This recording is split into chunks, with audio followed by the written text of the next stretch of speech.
finale, l'autre sera définitivement troisième du tournoi.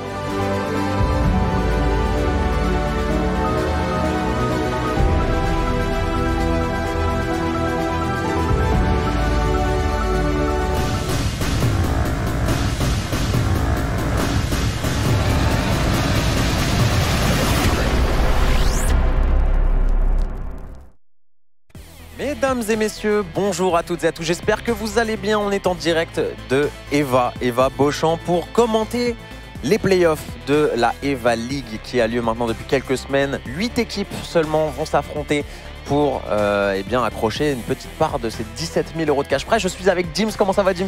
Ah bah écoute, ça va super. La forme, la grande forme. J'ai hâte de voir comment va se dérouler cette compétition. C'était très attendu. Il y a beaucoup d'étapes pour les différentes équipes qui sont qualifiées aujourd'hui. Et vous le voyez, il y a quand même pas mal de choses à aller chercher. Effectivement, un beau cash prize, 17 000 € pour cette première édition de la Eva League. On est en plein dans les playoffs. 52 équipes au départ, il n'en reste que 8. 4 000 € pour les premiers, 2 400 pour les seconds, 1 600 pour les troisièmes. Et puis vous voyez de la 4e à la 8e place. Ensuite, c'est dégressif. On va avoir une très belle journée, plein de surprises, plein de belles choses aujourd'hui. On va vous faire un petit topo peut-être sur le programme de la journée. Vous l'avez vu dans le trailer juste avant. Donc là, il est 16 h. On va commencer dans quelques instants avec les premiers matchs, les équipes qui vont pas tarder à se mettre en place. On va commencer par les quarts de finale du Winner Bracket.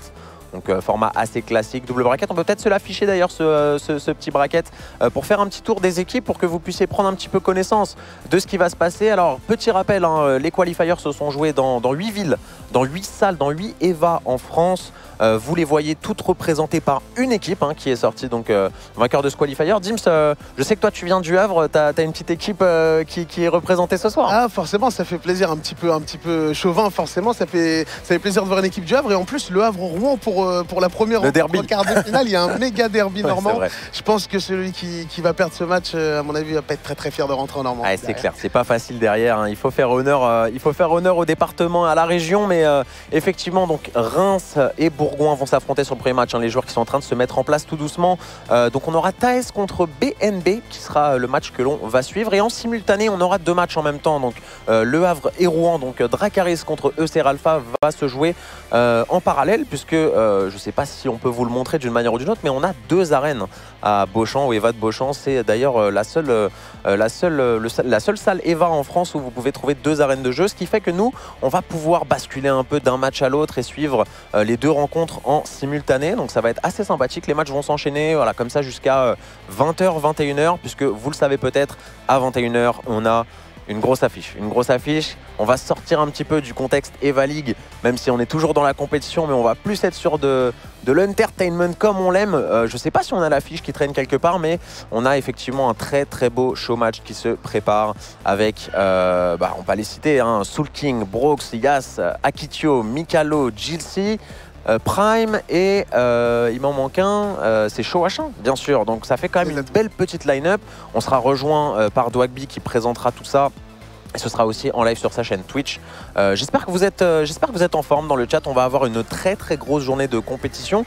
C'est assez inédit quand même, Dim, ce qui se passe aujourd'hui en vrai. C'est assez inédit, honnêtement. J'aime beaucoup l'énergie qu'il y a autour de cet événement. On voit des joueurs qui n'ont pas forcément l'habitude de connaître la compétition sur d'autres jeux et qui là se sont lancés. On sent vraiment que tout le monde est très motivé à aller chercher ce titre. Et puis ça a quand même une petite saveur de toute première. Et je pense que chaque équipe a envie de mettre son nom au palmarès pour figurer parmi les équipes un petit peu historiques de cette Eva League et aller marquer de leur empreinte cette nouvelle scène, on a envie de dire. Ouais, nous on est là en tant que commentateur, mais c'est vrai qu'on a eu un petit court passé en tant que joueur aussi par moment. On a fait de la compétition et c'est vrai que l'expérience, la sensation que tu vis quand tu fais tes premières LAN, tes premières compétitions, c'est quand même quelque chose. Hein. Elle est inégalable. Je pense qu'on se souviendra tous de sa première LAN, que ça se passe bien ou non d'ailleurs.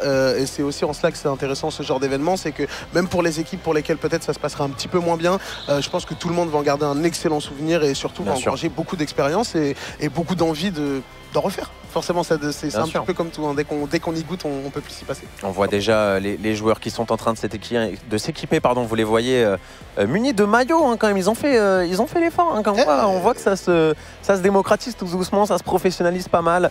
On voit donc l'équipe de Thaes, hein, les représentants de Reims sur la droite, et on a les Bonobos qui sont là sur la gauche en blanc. Voilà, un bel affrontement. Alors il faut savoir que les qualifiers se sont déroulés sur une période d'environ 2-3 semaines où les équipes se sont affrontées pendant bien de longs matchs, des phases de poule, un arbre à élimination directe.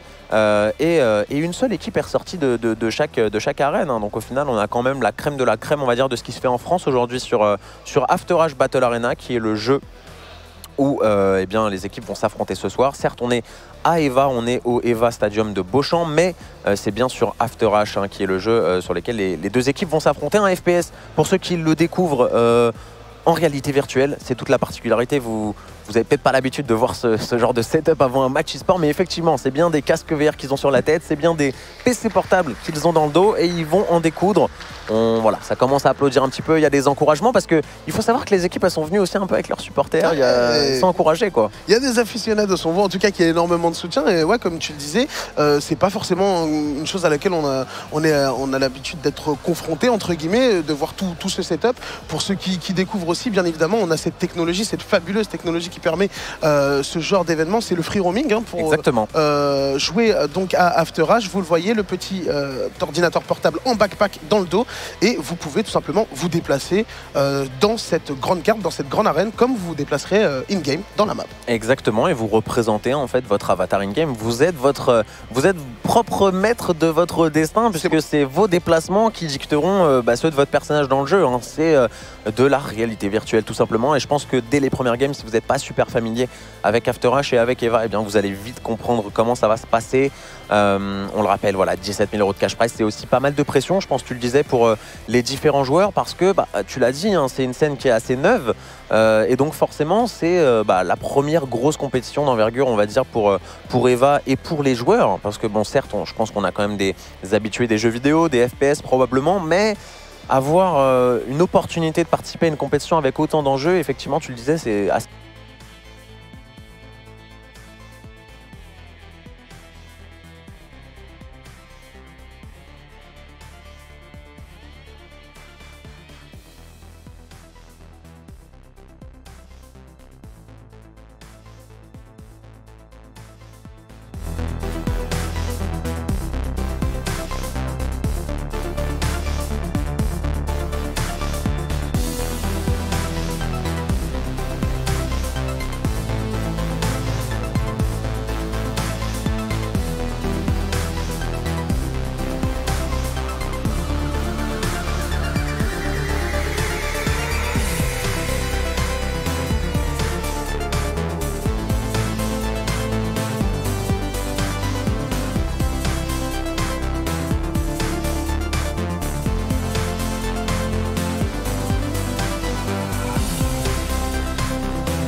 Là, c'est bon.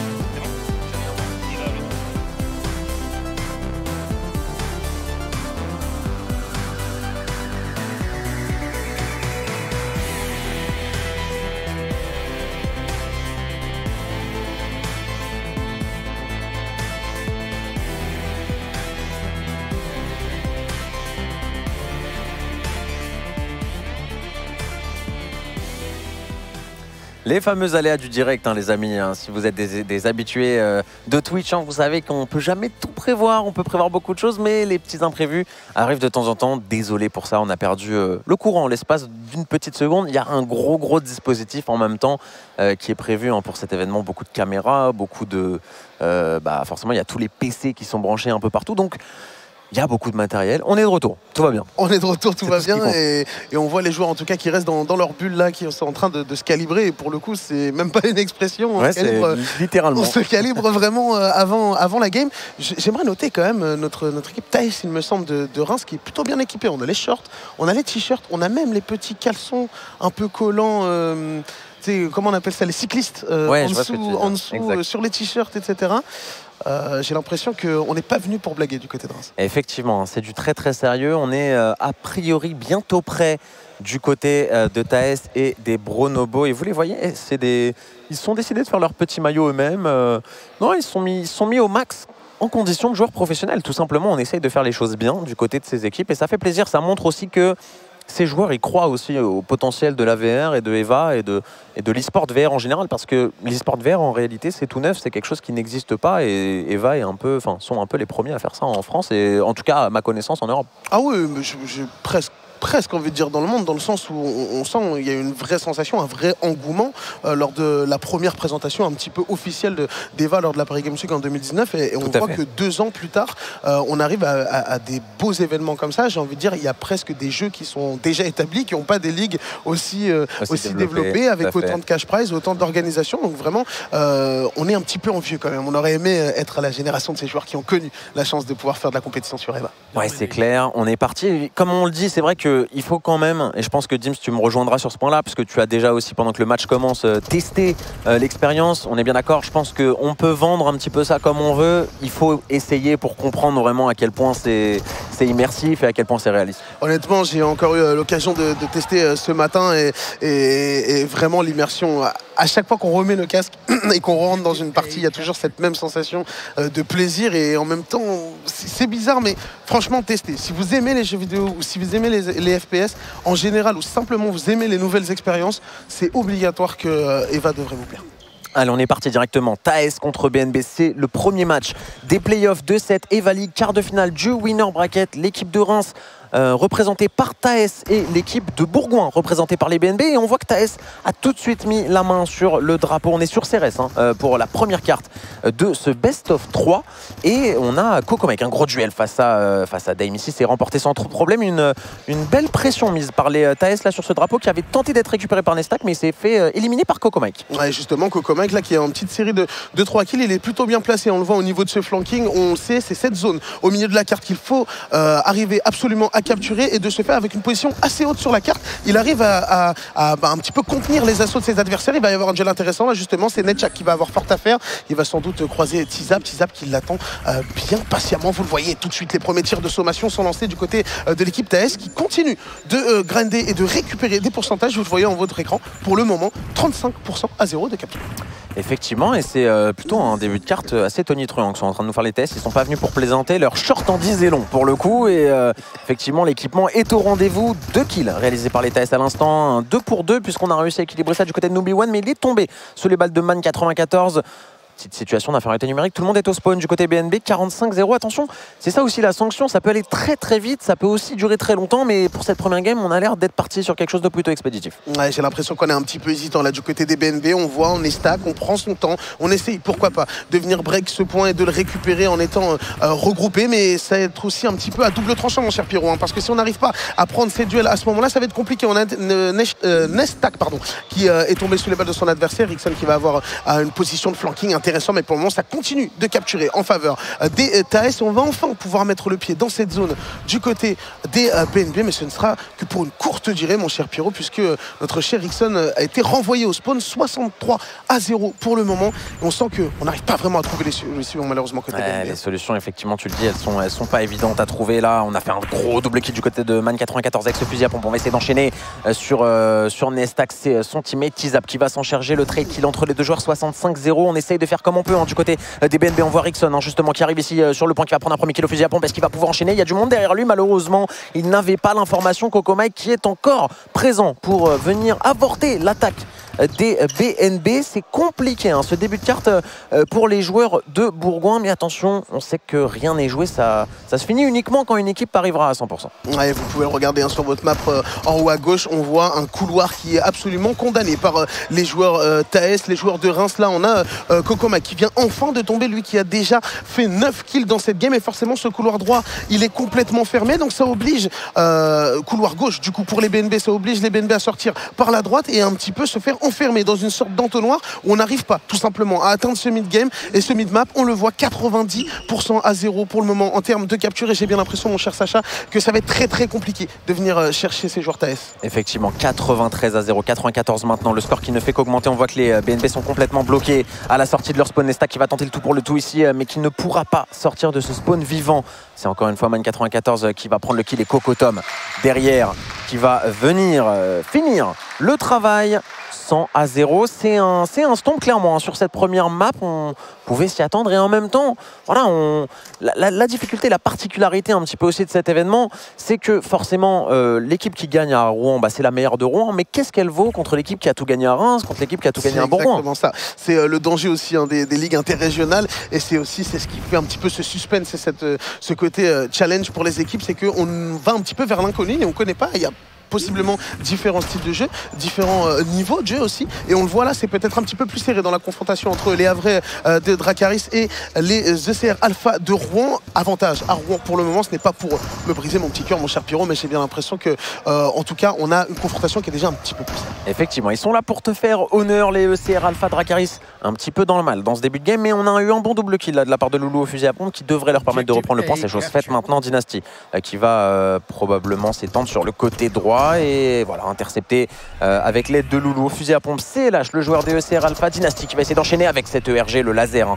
que tu découvres aussi peut-être, qui n'était peut-être pas dans le jeu auparavant. Est-ce que tu as pu le tester tout à l'heure? J'ai pu le tester tout à l'heure, et effectivement c'est assez pas mal. C'est pas mal du tout, il faut être précis en revanche, mais le laser qui est plutôt bon. Et là on l'a vu justement, les Dracarys qui ont réussi à remettre le pied dans cette île et qui vont grappiller lentement mais sûrement leur petit 15% de retard à la capture. Pour le moment on est plutôt bien placé, et vous le voyez, on ne cessera de le répéter, mon cher Pierrot, on a vraiment le positionnement qui est très très important sur After H et sur cette Areneva, parce qu'on peut tout simplement couper un petit peu les vannes à l'autre équipe. Allez, on va rester sur cette fin de game. Clairement, on va essayer de regarder la game jusqu'au bout, parce que certes, en parallèle, on a le match de TAS qui va se préparer. On ira peut-être faire un petit tour pour voir les scores sur cette deuxième carte qui va les opposer. Mais voilà, effectivement, on voit, tu le disais, un affrontement pour le moment plutôt équilibré entre cette équipe de Dracarys et cette équipe des ECR Alpha. 58-49 actuellement. Skylum qui va avoir un gros duel à remporter face à Dynasty, mais cette ERG, le laser qu'on voit sur la POV de Skylum, qui fait très mal, et on va finir le travail au fusil à pompe. 15 points d'avance désormais pour les ECR Alpha, mais les Dynasties sont plutôt bien placés sur la carte. Il faut réussir à avancer maintenant, c'est ce qu'il est en train de faire sur ce côté droit. Les Dracarys voilà, qui prennent tout doucement possession de la map, on le voit en haut à gauche, et qui avancent progressivement pour peut-être tenter de se saisir de ce drapeau. C'est ce qu'essaye de faire le loup là. Ouais, je pense que s'il faut réagir, c'est maintenant. C'est plutôt bien fait avec King qui va être au niveau de cette île. On va essayer, pourquoi pas, avec Nitros d'apporter du soutien à Loulou. On passe par la droite. Le premier kill qui a été opéré sur Skylorn, et une petite pause technique visiblement, alors que Skylorn, lui, représente le gros danger de cette équipe des ECR. Déjà 10 kills dans cette game, rien n'est terminé. Il me semble qu'avant cette pause, on venait de capturer le point pour cette équipe Havres, qui a cumulé, il me semble, une bonne vingtaine, voire trentaine de retard.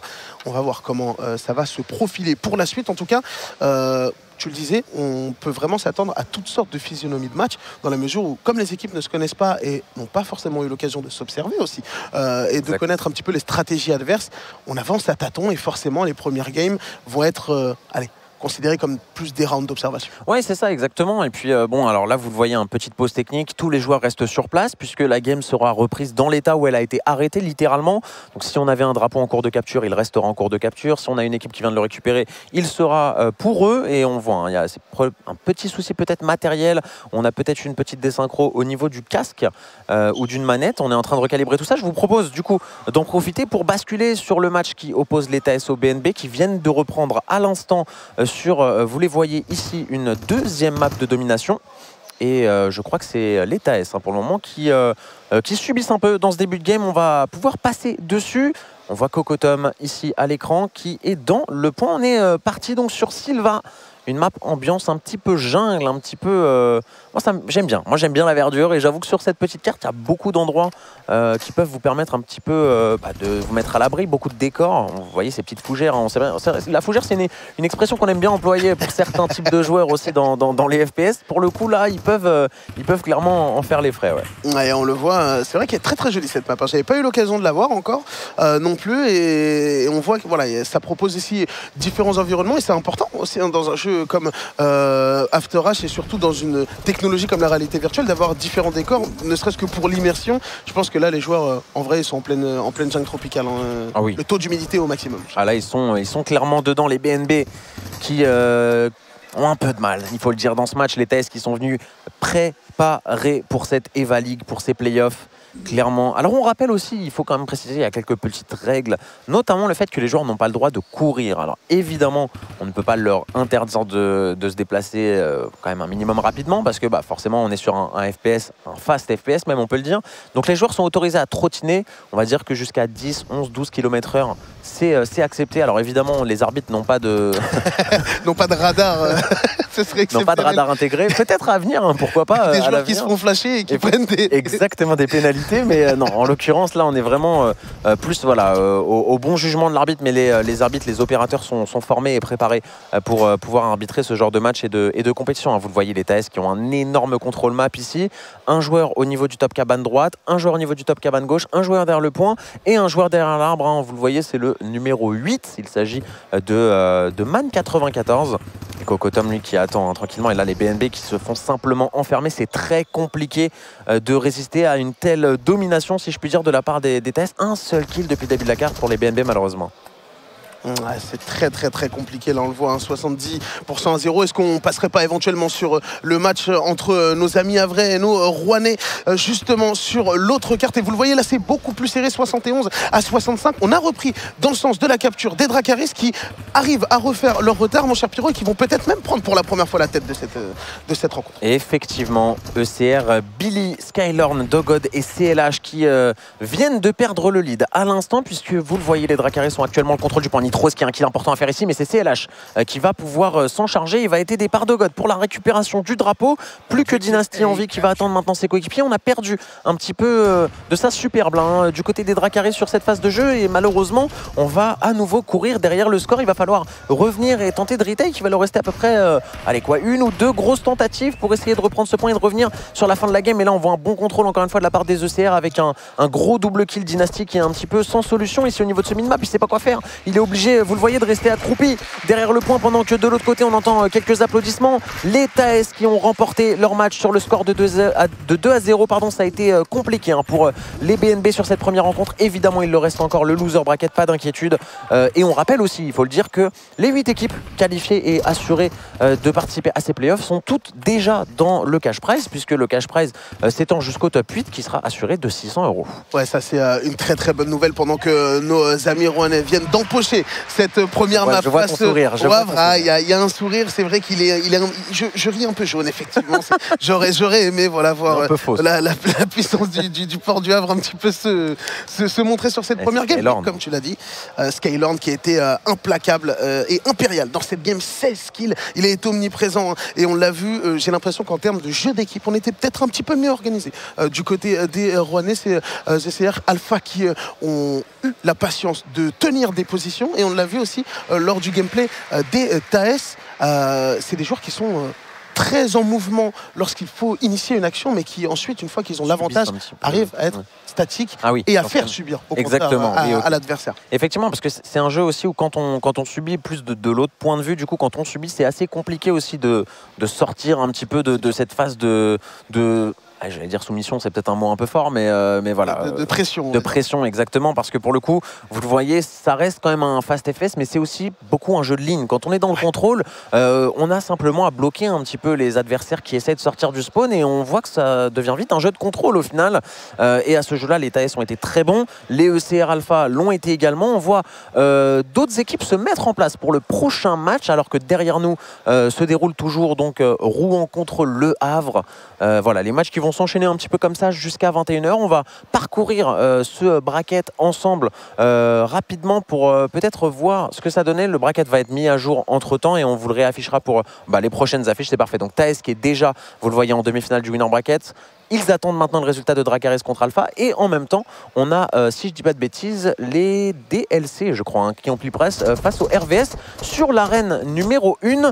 On est parti, du coup, sur la deuxième carte. Alors, les BO sont similaires, hein, ne vous inquiétez pas. Si vous voyez les maps se répéter, c'est normal, puisque en quart de finale, les équipes joueront toutes les mêmes maps pour une équité tout au long du tournoi et pour que voilà, certaines équipes ne se retrouvent pas en finale winner sans avoir joué une seule fois une carte et désavantagées face à une adversaire qui l'aurait déjà joué par exemple. C'est ça, hein, parce que ça compte aussi hein, dans un tournoi. Lorsque vous avez eu des bonnes sensations sur une carte, que vous l'avez déjà joué, vous reprenez quelques automatismes et forcément pour un souci d'équité, comme tu l'as souligné mon cher Sacha, toutes les équipes vont jouer sur les mêmes cartes à chaque round pour éviter ce genre de désagrément. On a un petit téléporteur dans cette carte, c'est pas mal du tout. Et justement, c'est Loulou là qui avait voulu prendre le flanking, il va se faire calmer et comme à l'accoutumée, on a envie de dire, c'est Skyler qui est en train de partir seul sur son bateau pour mener les siens à la victoire. Très très bon départ de la part des joueurs. Et on voit Dynasty, hein, justement, que vous voyez également en bas à droite, qui est positionné ici en fond de carte. On est passé sur Nitrose, qui va essayer d'accéder au point et de le reprendre, mais les ECR Alpha sont bien positionnés. Comme tu l'as dit, ce téléporteur qui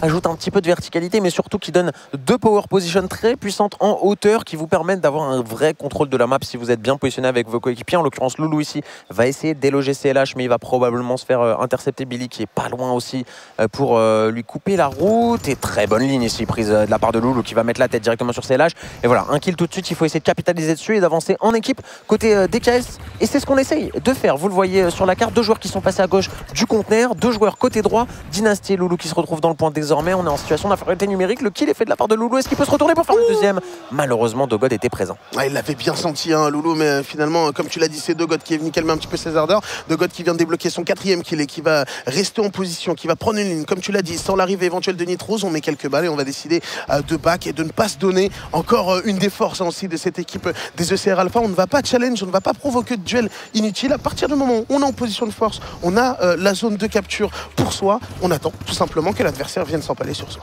Oh là là, et on voit les petits plans de caméra là sur Dogod, hein, qui se balade un petit peu, qui va prendre son kill et on repasse sur lui. C'est magnifique, hein, ce que fait la prod. Gros big up aussi à toute la prod et tout le staff technique qui est présent pour le bon déroulement de ces playoffs, parce que vous vous en rendez peut-être pas forcément compte, mais il y a une énorme équipe technique forcément pour pouvoir suivre les joueurs, les mêmes joueurs in-game et aussi IRL, hein, c'est tout l'apport justement de ce stream, c'est que vous voyez, hein, les joueurs clairement en mouvement.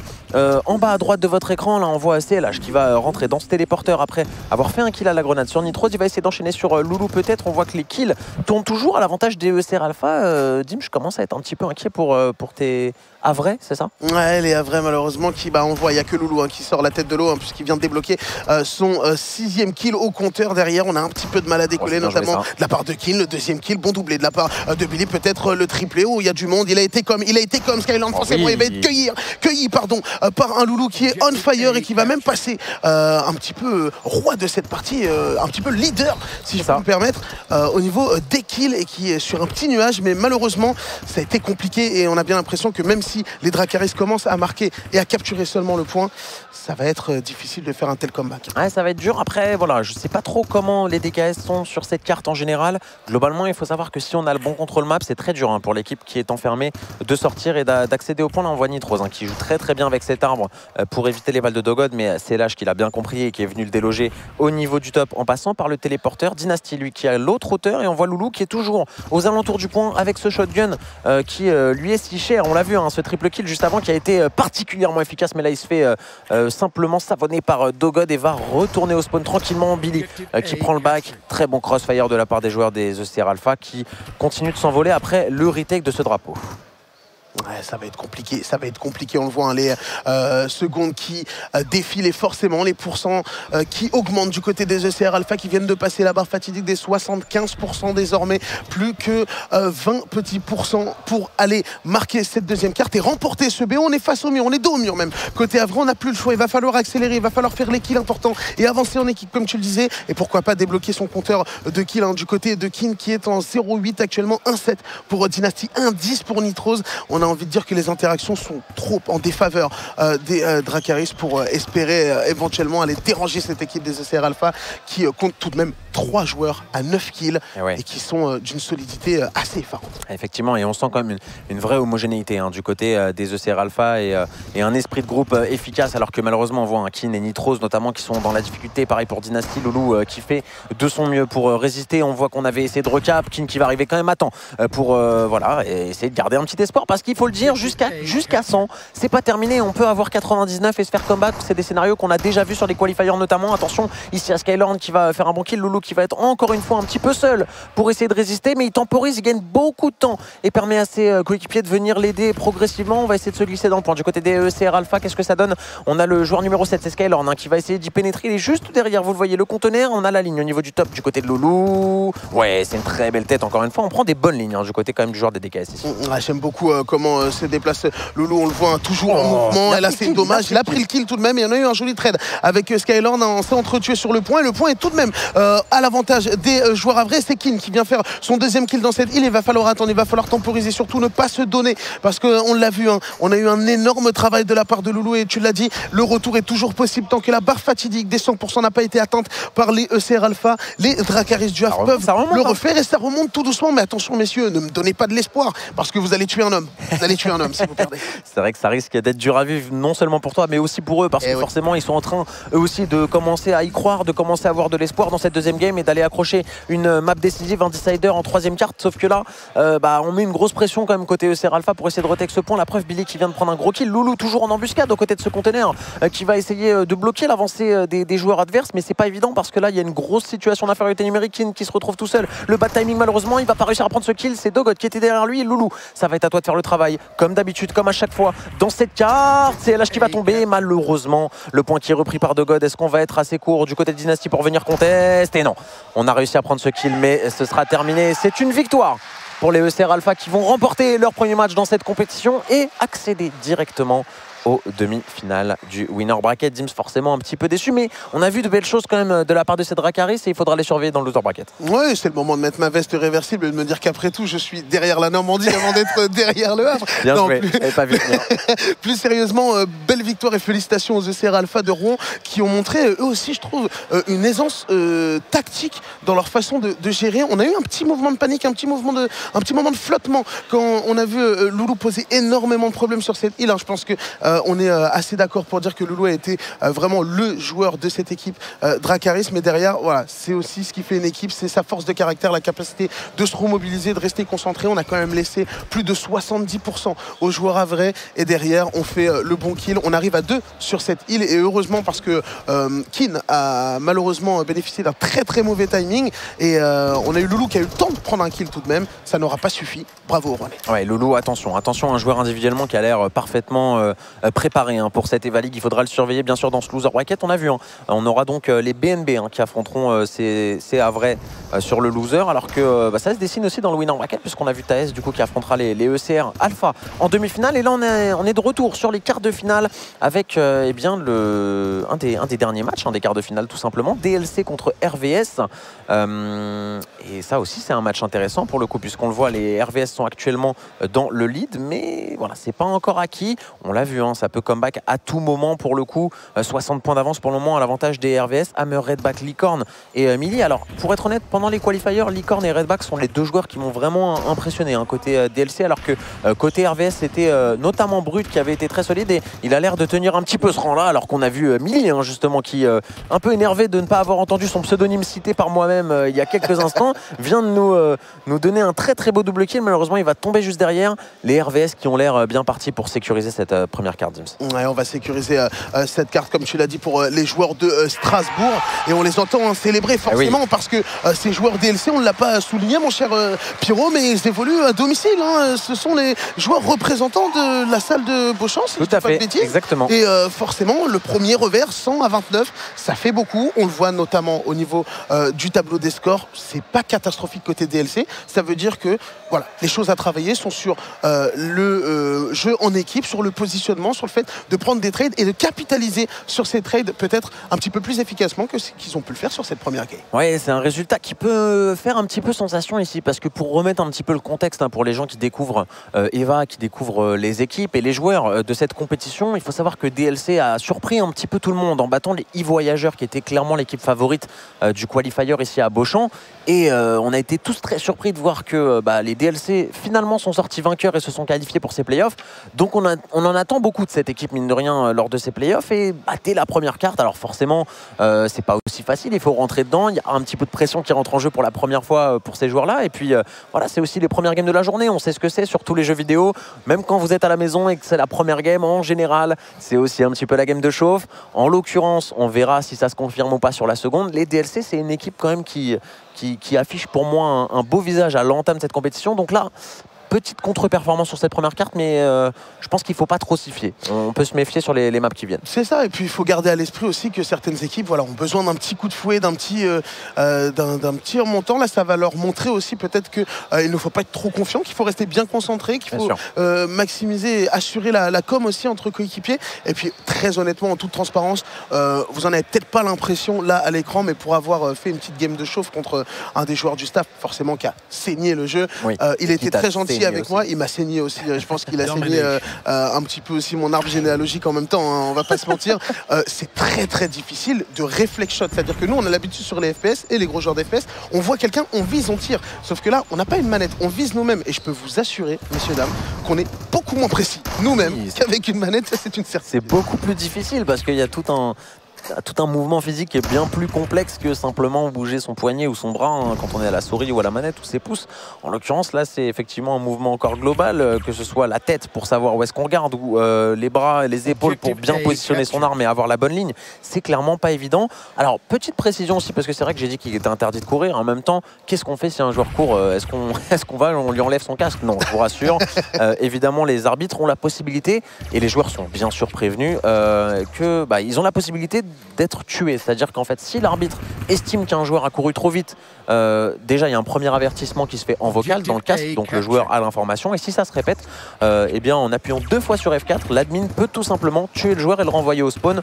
Donc c'est une petite pénalité, mine de rien dans un moment clutch ça peut faire la différence, donc voilà, les joueurs font bien attention, en général ils sont assez respectueux des règles, mais effectivement dans les matchs à enjeu, parfois on se laisse aussi un petit peu emporter par l'euphorie, par l'adrénaline, et on a envie de mettre une pointe à 35 km/h pour rejoindre le drapeau. C'est pas autorisé, les joueurs le savent, et il faut faire attention.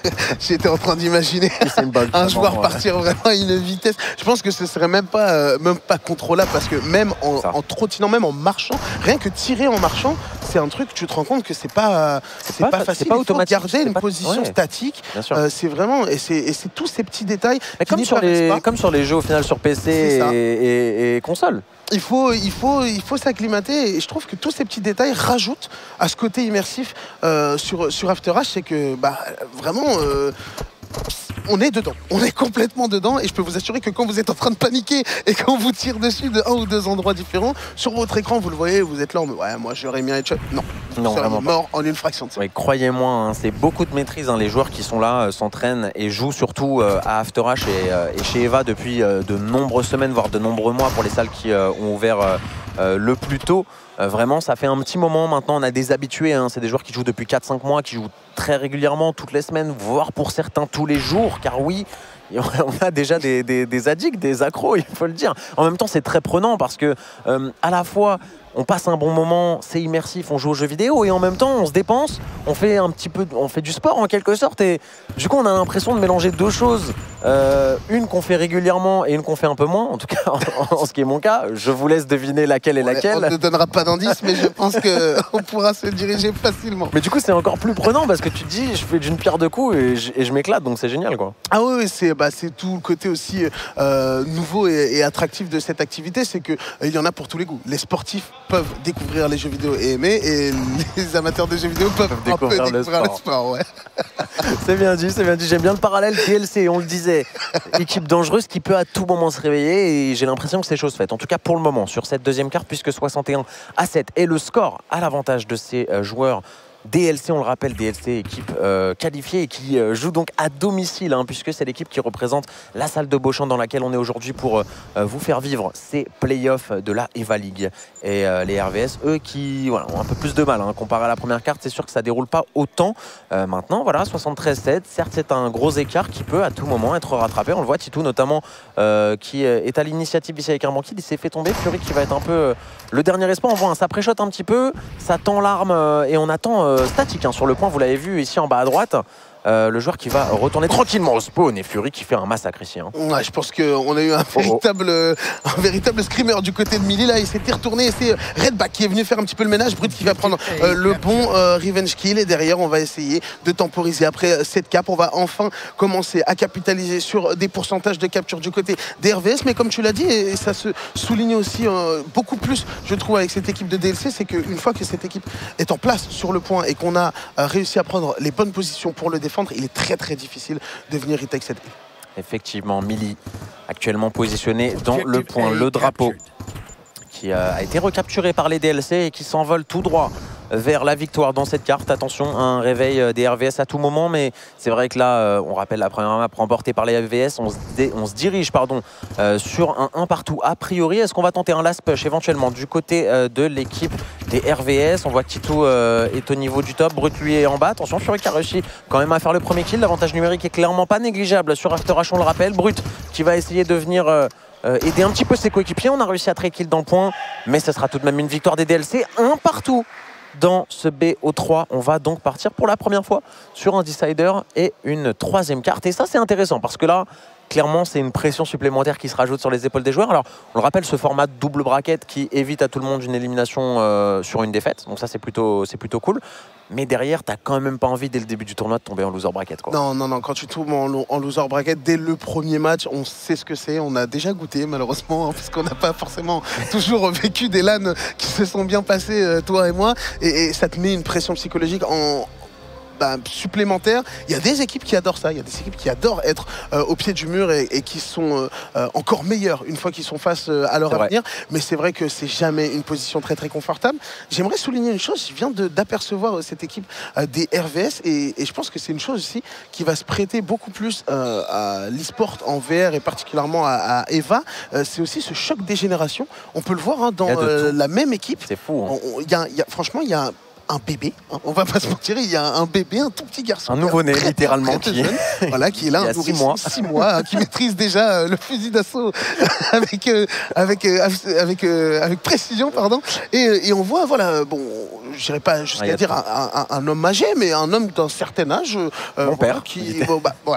En personne. Le papa de Pyro qui nous a fait le plaisir de jouer avec la team RVS. Tu fais bien de le souligner parce qu'il y a vraiment c'est un choc des générations, il y a un vrai écart. C'est-à-dire qu'autant on peut retrouver des joueurs qui vont avoir entre 13 et 18 ans, donc un peu cette new gen qui arrive pleine de peps, en pleine forme et qui est très vive, etc. Et puis on a aussi peut-être des joueurs qui sont plus proches habituellement de ce qu'on peut voir à l'airsoft particulièrement, et donc une catégorie de joueurs qui est un peu plus âgée que ce qu'on peut voir sur les jeux vidéo en général. Donc on a des écarts d'âge effectivement au sein de cette même équipe, notamment des RVS qui peut jouer peut-être sur à l'œil comme ça, je dirais 15-20 ans d'écart quasiment entre deux joueurs de la même équipe. Et franchement, c'est assez intéressant. Vous les voyez, justement, ils sont sur la même ligne en bas à droite, les deux deux joueurs dont on parle, alors que les DLC, vous le voyez, sont en train de se mettre en place. Ça veut dire que la game va commencer. Ça y est, on est en train de prendre place, on prend ses lignes directement. La troisième carte qui commence, alors que de l'autre côté, on a aussi une rencontre qui se déroule en même temps. Je ne sais pas si on peut se mettre un petit coup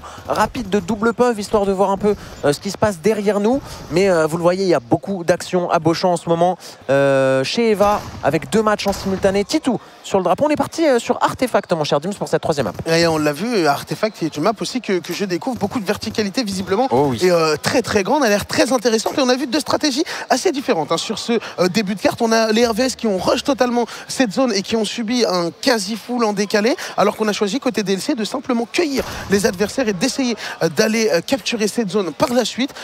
Aucune des stratégies n'a fonctionné puisque vous le voyez, il y a eu beaucoup d'échanges de kills. On a l'avantage sur les trades, bien évidemment, côté DLC. Mais pour le moment, on est bien sur un score nul et vierge de 0-0. Effectivement, alors c'est une map qui est à première vue et assez complexe à comprendre et à jouer parce qu'effectivement, tu l'as dit, beaucoup de verticalité, tout se passe. Le principal de l'action en bas, vous le voyez là où est Hammer notamment, puisque le drapeau à capturer est en bas. En revanche, on a donc 2 couloirs principaux qui se trouvent en hauteur sur la droite et la gauche de la carte. Et via ces téléporteurs que Titou, vous le voyez, ouvre par moment, oui, ça fait des petits fakes aussi. On ouvre les portes, on fait croire qu'on est passé par là, mais au final, on ne prend pas le TP. Ça, c'est un bon kill de la part de Titou. Et donc là, voilà, il va ouvrir le téléporteur, le prendre, rentrer dedans, et il va se retrouver en bas, directement au niveau du point. Donc, beaucoup de verticalité et aussi beaucoup de téléporteurs différents. Il faut comprendre un petit peu quel téléporteur mène à où. Je ne sais pas si vous avez pu suivre un peu cette minimap qu'on a vue au tout début de la carte, mais effectivement, il y a 6 ou 7 téléporteurs, je crois, sur la map au total. Et un peu voilà, dans chaque couloir et à chaque niveau du couloir. Donc ça permet quand même pas mal de mobilité sur la carte. On peut se retrouver en 5 secondes en haut, puis en bas, puis en haut, si on se déplace bien et qu'on joue bien avec cette verticalité, justement. Ouais, honnêtement, c'est très intéressant parce qu'on le disait, ça pallie aussi au fait que lorsqu'une map est un peu plus grande, lorsqu'on a beaucoup de verticalité, d'abord, les joueurs jouent à plein, hein, bien évidemment. On ne va pas leur faire gravir des montagnes sur l'aire de jeu. Et puis, en plus de ça, ça permet aussi de limiter et d'amener du rythme à cette partie parce que même si les joueurs marchent ou trottinent, le fait qu'ils se téléportent et qu'on puisse arriver dans le dos et backstab assez facilement ses adversaires, ça oblige les joueurs à être vigilants. Et il y a aussi tout cet aspect-là, alors que là, on voit des grenades qui sont en train de pleuvoir dans cette petite île et les RVS qui, visiblement, ont bien mis un pied décidé sur cette capture de zone. Exactement, et tu fais bien de le souligner, on a vu justement une position intéressante un peu au milieu, en hauteur, sur ce petit pigeonnier, hein, on peut le dire, qui vous permet en fait d'avoir quand même une vue assez globale sur le mid, qui est accessible également via un téléporteur qui se trouve dans un des couloirs. Les joueurs évidemment ont connaissance de tous ces petits détails, c'est aussi avec l'expérience et avec le temps de jeu qu'on découvre toutes les petites subtilités de chaque carte, et en l'occurrence on en fait bon usage ici pour les RVS pour le moment avec une avance de 20 points, mais voilà, le scoring qui prend quand même un peu plus de temps. On a vu notamment que la première capture a mis pas mal de temps à se décider, qu'on est resté longtemps à 0-0. Maintenant que les joueurs sont en place, on le voit, hein, les RVS qui jouent assez reculés, assez bas, même dans les couloirs et dans ces hauteurs. Oh là là, Milly, la grenade, je vois pas comment il va pouvoir l'éviter ici.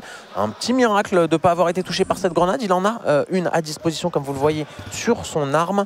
Et il va essayer d'aller surprendre Titou, mais Titou qui a été vigilant et qui n'est pas tombé dans le panneau. Ouais, Titou, justement, on le voit hein, sur l'écran là, le junior de cette équipe des RVS qui envoie cette petite grenade. Elle est pas mal faite, cette grenade, elle va arriver derrière, elle va pouvoir, pourquoi pas, poke un petit peu de monde, alors que justement, on entend quelques applaudissements derrière. L'écart qui est en train dangereusement de se creuser, mon cher Pierrot, puisqu'on a passé la barre des 50% côté RVS, et j'ai bien l'impression que nos amis strasbourgeois là, ils n'ont pas fait le déplacement pour rien. Ils comptent bien venir chercher l'équipe qui est à domicile, à savoir les DLC. Effectivement, Licorne au niveau du top. On va surveiller en même temps l'autre match en parallèle pour voir un petit peu le déroulement de celui-ci.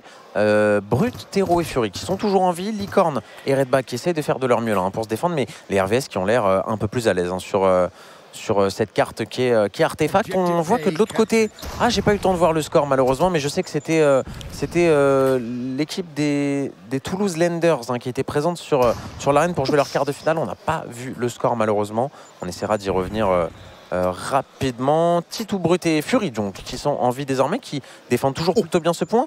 La grenade qui est plutôt téléguidée ici hein, de la part des DLC, mais elle n'enlèvera que quelques points de vie à Titou, alors que Nantes mène face à Toulouse du côté de l'autre quart de finale. les DLC qui subissent clairement là, hein, depuis un petit moment maintenant sur Artefact. Ça va être compliqué, il va pas rester tant de temps que ça pour revenir au score. Ouais, c'est très intéressant là. Le déplacement de la part de Tito, on l'a vu, il était tout seul dans le point. Il a vu qu'on avait deux protagonistes qui arrivaient. Ses coéquipiers ont présenté une très très bonne cover et lui encore une fois très agressif là, qui va venir prendre un kill. Et voilà, je pense que ça c'est une des choses qui est très très importante et qui va vite différencier peut-être un joueur un peu plus lambda d'un très bon joueur sur cette EVA League, c'est la capacité à faire un kill et rester en mouvement tout de suite, aller à un autre endroit pour ne pas subir la com des autres, parce qu'on le sait, hein, forcément on a beaucoup moins de mobilité, donc il faut éviter de stack à un endroit à moins d'être sûr d'être caché un petit peu de partout. D'être à l'abri, exactement, c'est bien ça. 70 points d'écart désormais, les RVS qui sont en train tout doucement d'aller sécuriser leur place dans les demi-finales du Winner Bracket, mais les DLC vont avoir une dernière tentative tout de même pour essayer d'aller accrocher un petit peu cette équipe strasbourgeoise sur cette dernière carte. Ça va pas être évident, clairement. On voit Hammer au niveau du top qui va probablement essayer de descendre par le téléporteur qui devrait arriver juste à droite de Fury ici. Ouais, c'est ce qui se passe, on l'a vu. Redback, on voit hein, les trois joueurs qui essayent de se jeter sur le point, mais c'est un carnage et forcément, on a tenté le tout pour venir contest, mais non, pas possible. Les RVS qui vont s'imposer. Et on voit hein, les joueurs très heureux de remporter ça. L'esprit d'équipe, ça fait plaisir. On est forcément dans un contexte, il faut le rappeler aussi, sanitaire, assez précautionneux. Il y a une routine d'hygiène qui se fait évidemment entre chaque match. Les casques et les backpacks sont nettoyés pour voilà, que derrière le matériel puisse être rééquipé sur les équipes suivantes. Et il faut savoir également que voilà, si vous voulez vous-même d'ailleurs peut-être venir tester EVA, hein, que ce soit ici à Beauchamp ou dans une autre ville de France, tout se passe sur eva.gg, vous pouvez réserver vos sessions. Et évidemment, présentation de passe sanitaire obligatoire, c'est la moindre des choses. Mais globalement, voilà, hein, toute une routine sanitaire est mise en place pour que les joueurs jouent dans des conditions de sécurité maximale. On voit ce loser bracket qui se dessine tout doucement et déjà l'équipe à domicile s'y trouve. Aïe aïe aïe, ça progresse, ça progresse. On est reparti de l'autre côté sur Inès. L'équipe nantaise de Inès qui affronte les Toulouse Lenders, représentants toulousains. Facile à comprendre avec ce petit acronyme TLS et le druide, hein, je le disais, qui était moi le joueur qui m'avait fait forte impression à l'identique, c'était Warslots notamment, et il y avait du beau monde. Warslots, Obsec, Gultork, c'est trois noms qui m'ont pas mal marqué pendant les qualifiers. Dim, c'est toi, ça va être des joueurs que tu vas découvrir pour la plupart, mais on a vu quand même de belles choses déjà hein, là sur cette première heure de compétition. J'aime beaucoup des profils différents, des joueurs parfois agressifs, d'autres un petit peu plus statiques, qu'on aimerait qualifier d'encre, hein, comme on dit souvent sur nos FPS, et forcément ça donne des matchs tout aussi différents. Et vous le voyez, on évolue sur les mêmes cartes effectivement, mais les games se passent complètement différemment en fonction du profil des équipes, et c'est ça aussi qui rend la chose intéressante. On retrouve ton petit protégé, le druide, qui n'a pas encore ouvert son compteur de kill. Il a Obsec en face. Est-ce qu'il va pouvoir trouver une ligne intéressante? C'est bien fait de la part du druide qui vient de prendre un laser immédiat et qui va se faire éliminer par Obsec, qui en est déjà à son 5e kill, mon cher Pierrot, et on va approcher dangereusement la barre des 50%, 50-0. Ça commence à être un petit peu compliqué, il va falloir réagir. Côté Effectivement, ça score cela pour l'équipe des Toulouse Lenders avec Sedoxal, côté rocher ici. Escola à l'entrée du téléporteur, va-t-il décider de le prendre? Sedoxal, son coéquipier qui vient de tomber, les Inès bien en place avec ce bon kill de Warslots. Scola qui va rejoindre le druide, on va peut-être essayer de se synchroniser et de tenter d'avancer en équipe. Désormais, on voit Kopsek à la bonne ligne ici, et malheureusement, on n'arrivera pas à prendre ce kill sur le point. C'est du 1 pour 1, un trade intéressant plutôt quand on est en défense en l'occurrence.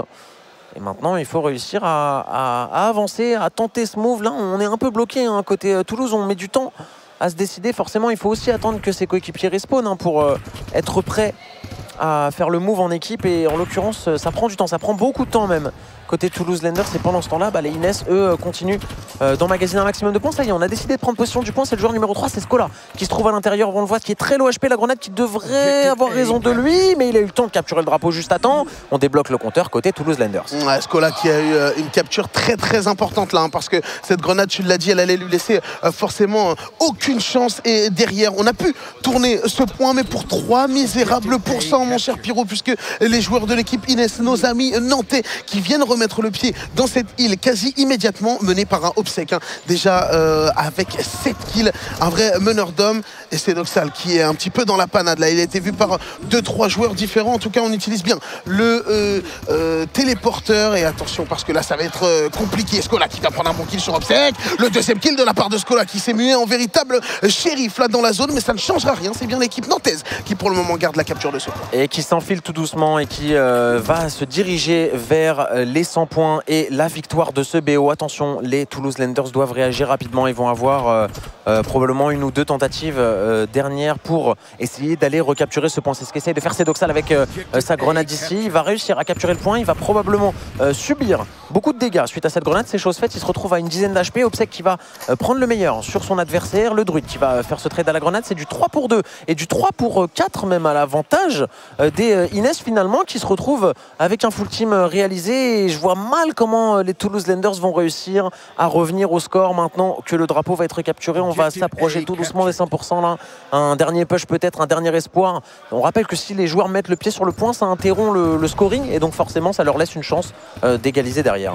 Attention, c'est Goultorx là qui va avoir fort à faire, mais malheureusement Obsec ne va pas être de cet avis. C'est bien fait, Zaybuck qui va rentrer dans la île et qui va pouvoir prendre un très très bon double kill. Et c'est le drapeau qui a été récupéré 96%. On a déjà vu ça quelque part, mon cher Pierrot. Mais attention, parce que là tout de suite, Obsec est venu calmer les espoirs de tout le monde. Il fait un peu froid. Il fait un peu froid en direct de Beauchamp actuellement. Peut-être mettre une petite laine. Ah, effectivement, parce que là, on y croyait hein, quasiment, j'ai envie de dire, après ce gros double kill au pompe. Et là, Warslots qui est dans le point, qui essaie de capturer, qui est bien couvert par ses coéquipiers. Vous le voyez, Obsec qui prend kill sur Skola. Est-ce qu'on va pouvoir faire le kill dans le point? Oui, le druide qui a réussi à prendre le meilleur. C'est du 2 pour 0, 2 pour 1 maintenant avec ce kill d'Obsec. Ça s'échange de part et d'autre. C'est Doxal qui va essayer de pénétrer dans le point. Un kill important à faire ici sur Goultorx et sur Obsec. Mais Obsec prendra le meilleur, 99 et 100. C'est Inès qui remporte ce match. Quel match, même si je pense que le score n'est pas très révélateur de la physionomie de cette partie. On le voit. Que voulez-vous faire, mesdames et messieurs, face à un Obsec? Tu l'avais annoncé, joueur très très chaud. Je crois qu'il nous a sorti entre 16 et 18 kills là, sur la game. J'ai pas eu le temps de voir exactement solide, sur le finish, mais en tout cas, joueur très très très solide et équipe très solide qui vient confirmer voilà, son très très bon état de forme. Effectivement. Non, c'est du solide. On rigole un petit peu, mais en vrai, c'est du sérieux tout ça. Et on voit de belles choses. Je suis assez content. Alors, on prend un peu notre temps maintenant parce que, vous voyez, mine de rien, on a eu quand même quelques stomps, ce qui fait que les matchs se sont enchaînés assez vite. On a un petit peu d'avance. Alors, je vous propose qu'on se refasse peut-être un petit tour rapide quand même de ce qui attend les joueurs, que ce soit au niveau du bracket, puisque du coup, maintenant, on a le premier tour du loser et le deuxième tour du winner qui se dessinent maintenant avec un match intéressant, a priori, entre Reims et Rouen. Taes contre ECR Alpha. Taes, clairement, qui est peut-être l'équipe qui a fait la plus forte impression sur le premier round du Winner Bracket. Ouais, ils ont été très impressionnants. Ils ont été assez expéditifs aussi. Hein. Ouais. On l'a vu, c'est des joueurs qui savent attaquer quand il faut attaquer, qui savent être patients et tenir des positions qu'il faut aussi et quand la stratégie le demande. Et derrière, on a eu une équipe rouennaise qui s'est fait un petit peu peur sur la deuxième carte face au Havre, mais qui globalement a elle aussi maîtrisé son BO3. Je pense que de ce qu'on a vu depuis le début, ça peut être une des confrontations potentiellement avec le plus haut niveau et surtout assez serré. Donc voilà, je vais rien dire pour nos amis rouennais parce que j'ai pas envie de curse totalement l'intégralité de la Normandie aujourd'hui, mais vraiment ça va être une belle rencontre, je pense. Ça va être une belle rencontre et puis surtout alors les matchs du loser bracket ce sera pas tout de suite, ce sera après les demi-finales du winner bracket pour laisser aussi le temps aux joueurs en loser de bien se préparer parce que là mine de rien c'est toute leur compétition qui est en jeu désormais. Ah ouais non mais là il faut faire des étirements, faut tout tenter. Hein. Ils sont dos au mur. Faut être chaud. Ils sont clairement dos au mur. Donc là, on avait notamment l'équipe de Beauchamp qui était dans ce loser bracket, qui affrontera d'ailleurs, si je ne dis pas de bêtises, les Havrais de Dracaris. Donc voilà, on va avoir encore de belles rencontres qui vont arriver jusqu'à 21h. Et puis bien sûr, on se garde, on le rappelle, la grande finale, si vous êtes intéressé par cette compétition qui se passera aux alentours de 22h30, 23h a priori. Je vous propose de partir très bientôt sur les demi-finales du Winner Bracket. On peut peut-être s'afficher, je ne sais plus quelle est la prochaine map. Ce sera Polaris Map qu'on n'a pas encore vu aujourd'hui. Et franchement, une de mes maps préférées. Alors il y a deux maps qu'on n'a pas vues encore. C'est Polaris et The Cliff qui sont des nouveaux ajouts qui sont arrivés dans le dernier patch d'After H il y a de ça à peu près un mois et demi maintenant. Visuellement, déjà, j'ai vu que ça te plaisait bien, cette petite ambiance neige, ça nous rappelle des bons souvenirs. J'aime beaucoup, moi, les maps enneigées. Et puis, très honnêtement, pour avoir découvert After H et Eva un petit peu aux prémices, il n'y avait pas du tout autant de cartes. Et je ne m'attendais pas à ce que le jeu ait autant changé. Je l'ai rapidement testé ce matin. Et vraiment, il y a une évolution qui est constante. Et c'est aussi ce côté très intéressant pour les joueurs. C'est que, d'accord, c'est une expérience qui est extraordinaire, mais en plus, cette expérience, elle est évolutive. Et dans le temps, en fait, ils arrivent à avoir des nouvelles cartes, des nouveaux environnements, des nouvelles armes.